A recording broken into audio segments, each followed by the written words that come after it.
The Bretton Woods system is an international system for organizing monetary processes in which the exchange rate of all world currencies was fixed in relation to the US dollar, and the dollar itself was equated to gold. Operated from 1944 to 1971. During the Bretton Woods system, world currencies could not simply be exchanged one for another. First, each of them had to be converted into US dollars. Therefore, a French tourist in Italy first of all had to exchange francs for dollars, then exchange these dollars for liras and pay with them in stores. The same principle operated in international settlements. The dollar was the main reference point for all exchange rates for the countries that participated in this system.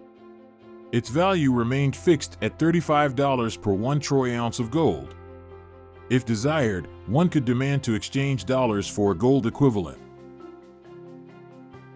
The forerunner of the Bretton Woods system was the Genoese system, in which international exchange rates depended on the value of gold and exchange rates equal to gold. But after the start of the Great Depression, it showed its failure.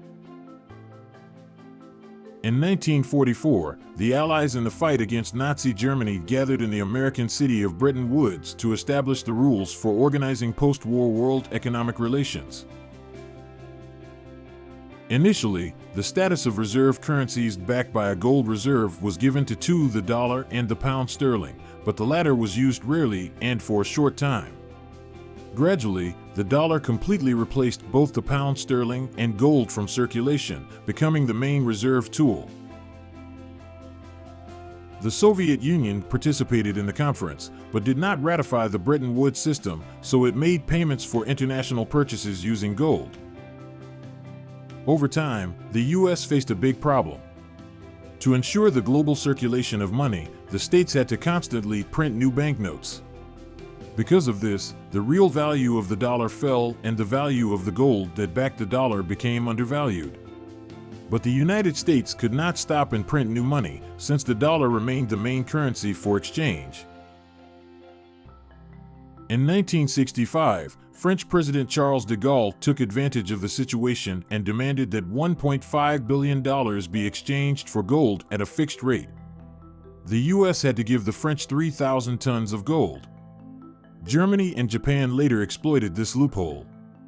And if in 1949 the United States owned about 70% of all world gold reserves, 22,000 tons, then by 1970 the reserves were reduced to 8,000 tons. The problem was exacerbated by the Vietnam War and the cost of it. In 1971, President Robert Nixon announced that he was ending the exchange of dollars for gold, and soon the Bretton Woods system was completely abolished. Its place was taken by the Jamaican system, which is still in force today. The paradox faced by the United States under the Bretton Woods system was called the Triffin dilemma, after the economist Robert Triffin, who noticed this pattern in 1960.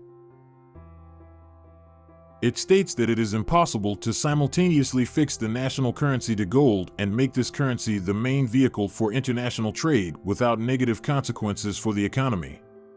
Because the state will face a dilemma for a truly strong currency, it is necessary that the money supply does not exceed the gold reserve, and to meet world needs, it is necessary that the money supply be as large as possible. As a result, the growing needs of the world market will sooner or later lead to the inability to provide gold for all issued currency.